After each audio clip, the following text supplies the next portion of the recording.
Assalamualaikum warahmatullahi wabarakatuh. Selamat pagi untuk kita semua. Puji syukur kita panjatkan kehadiran Tuhan Yang Maha Esa, karena atas rahmat dan karunia-Nya saya dapat menyelesaikan video UAS mata kuliah Bahasa Indonesia ini dengan baik.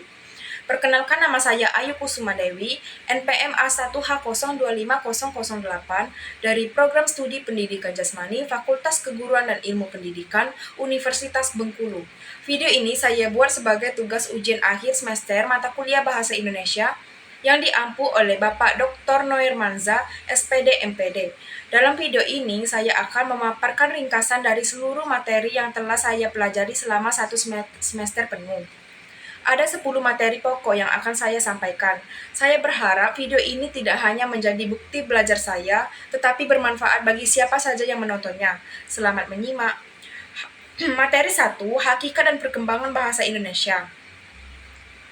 Materi pertama adalah tentang hakikat dan perkembangan bahasa Indonesia.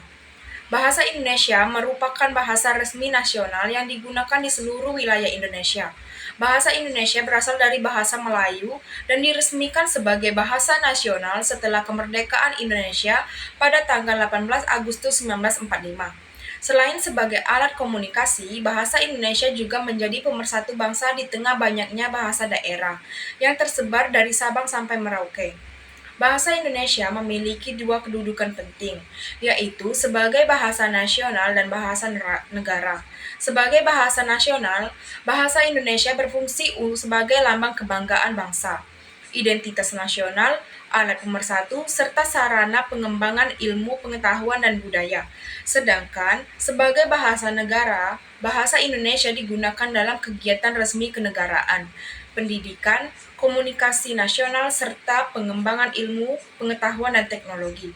Perkembangan bahasa Indonesia dimulai sejak zaman Kerajaan Sriwijaya, ketika bahasa Melayu digunakan sebagai bahasa pemerintahan dan perdagangan antar bangsa.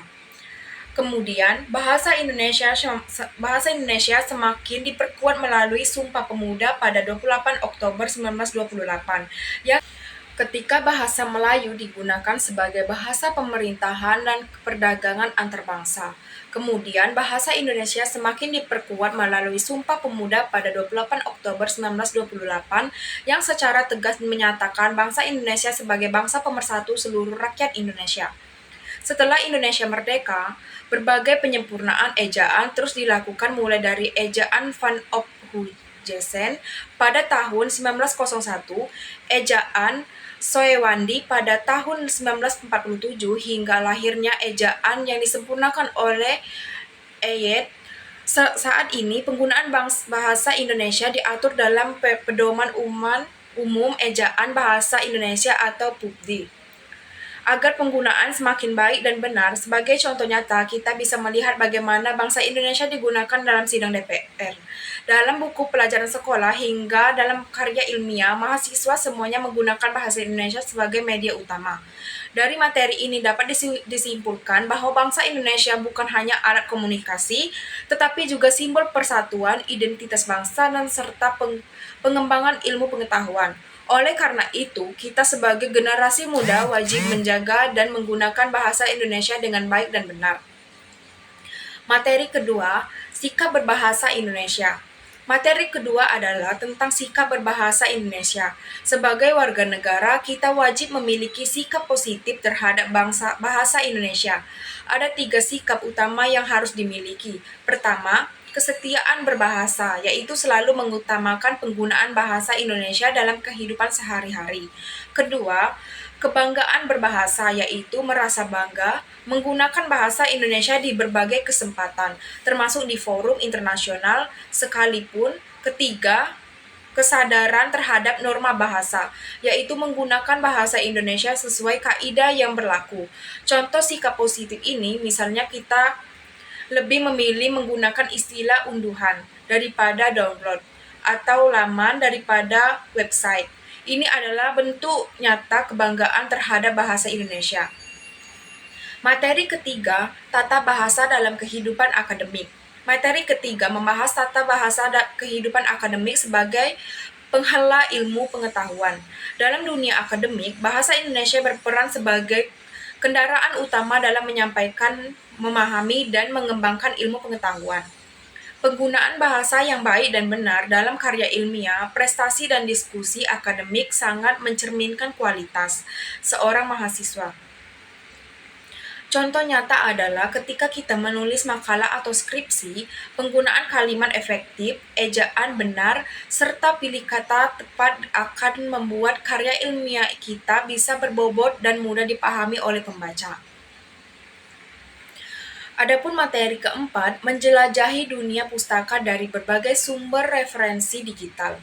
Materi keempat adalah tentang menjelajahi dunia pustaka di berbagai sumber referensi digital.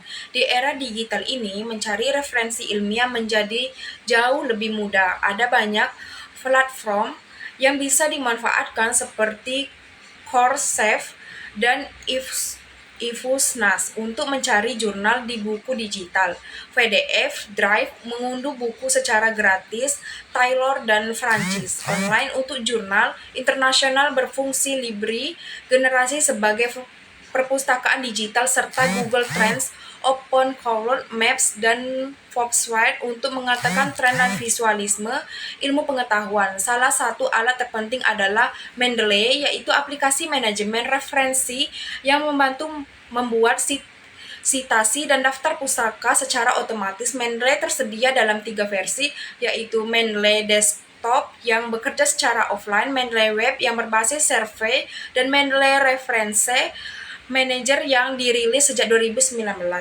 Sebagai contoh, ketika kita menulis latar belakang sebuah karya tulis ilmiah, Mendeley akan otomatis menyusun daftar pusaka sebagai format apa yang dengan beberapa klik. Ini sangat membantu mahasiswa agar tidak salah dalam penulisan referensi.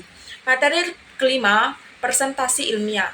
Materi kelima adalah tentang presentasi ilmiah. Presentasi ilmiah adalah kemampuan menyampaikan gagasan atau hasil penelitian secara sistematis, jelas dan meyakinkan di hadapan audiens. Hal-hal penting yang harus diperhatikan antara lain penggunaan bahasa yang baku dan formal, penyusunan slide yang rapi dan informatif, kemampuan menjawab pertanyaan secara kritis, serta penguasaan materi yang mendalam.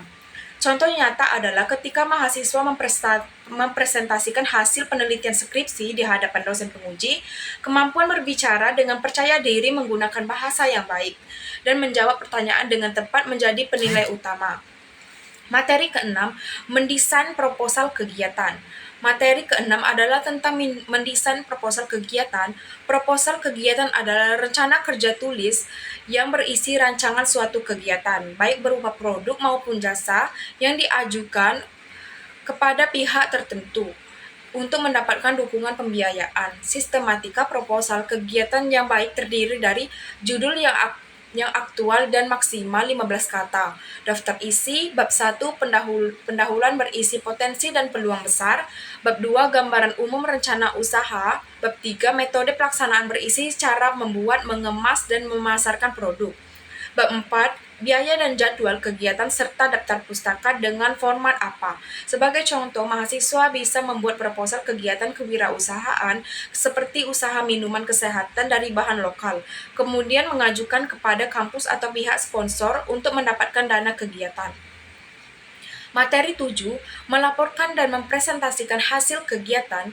Materi ketujuh adalah tentang melaporkan, dan mempresentasikan hasil kegiatan. Setelah kegiatan selesai dilaksanakan, mahasiswa wajib laporan hasil kegiatan secara sistematis. Laporan ini berisi deskripsi kegiatan, hasil yang dicapai, kendala yang dihadapi, serta rekomendasi untuk kegiatan berikutnya. Laporan kemudian dipresentasikan kepada dosen dan rekan mahasiswa. Kemampuan ini sangat penting karena melatih mahasiswa untuk bertanggung jawab atas setiap kegiatan yang dilakukan, berkomunikasi secara profesional. Materi ke-8, mendesain proposal penelitian.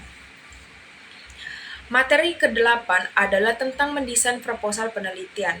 Proposal penelitian adalah dokumen ilmiah berisi rancangan penelitian akan dilakukan. Isinya meliputi latar belakang, masalah, rumusan, tujuan penelitian, tinjauan pustaka, metode penelitian, serta anggaran dan jadwal penelitian. Contohnya, seorang mahasiswa pendidikan jasmani bisa membuat proposal penelitian tentang pengaruh latihan fisik terhadap konsentrasi belajar siswa. Proposal ini kemudian menjadi pedoman dalam melaksanakan penelitian secara ilmiah dan terarah. Materi ke-9 melaporkan dan mempresentasikan hasil penelitian. Materi ke-9 adalah tentang melaporkan dan mempresentasikan hasil penelitian. Laporan hasil penelitian merupakan bentuk pertanggungjawaban ilmiah yang disusun secara sistematis, mulai dari pendahuluan, tinjauan pustaka, metode, hasil dan pembahasan, hingga kesimpulan dan saran. Setelah selesai, hasil penelitian dipresentasikan agar dapat memberikan manfaat bagi khalayak luas. Kemampuan ini melatih mahasiswa untuk berpikir ilmiah, kritis, dan mampu mengomunikasikan temuan penelitian secara tepat dan jelas. Materi ke-10, menulis dan mempresentasikan artikel ilmiah. Tentang menulis dan mempresentasikan artikel ilmiah. Artikel ilmiah adalah karya tulis yang disusun berdasarkan hasil penelitian dan ditulis mengikuti kaidah penulis ilmiah yang berlaku. Artikel ilmiah umumnya terdiri dari judul, abstrak, pendahuluan, metode, hasil pembahasan, serta daftar pusaka. Contohnya, hasil penelitian tentang pengaruh media digital terhadap motivasi belajar mahasiswa dapat ditulis menjadi artikel ilmiah dan diterbitkan di jurnal nasional. Kemampuan menulis artikel ilmiah adalah puncak dari seluruh proses belajar akademik dan menjadi bekal penting dalam dunia profesional maupun lanjutan studi. Demikianlah ringkasan dari materi mata kuliah Bahasa Indonesia yang telah saya pelajari bersama Bapak Dr. Noer Manza, SPD MPD di Universitas Bengkulu. Melalui mata kuliah ini, saya menyadari bahwa bahasa Indonesia jauh lebih dari sekedar pelajaran wajib. Bahasa Indonesia adalah pondasi dari seluruh aktivitas akademik kita, mulai dari membaca referensi, menulis karya ilmiah, menyusun proposal, hingga mempresentasikan hasil penelitian. Semua bertumpu pada kemampuan berbahasa Indonesia yang baik dan benar. Refleksi saya pribadi, sebelum mengikuti mata kuliah ini, saya belum terlalu memahami pentingnya struktur penulisan ilmiah dan manajemen referensi. Namun, setelah mempelajari materi ini, saya merasa lebih percaya diri dalam menulis karya ilmiah dan mencari referensi dari berbagai sumber digital. Saya ucapkan terima kasih yang sebesar-besarnya kepada Bapak Dr. Noer Manza, SPD MPD, atas seluruh ilmu, bimbingan, dan motivasi yang telah diberikan selama 1 semester ini. Semoga ilmu yang telah diajarkan dapat saya amalkan dan bermanfaat bagi diri saya, keluarga, dan masyarakat luas. Amin. Wassalamualaikum warahmatullahi wabarakatuh.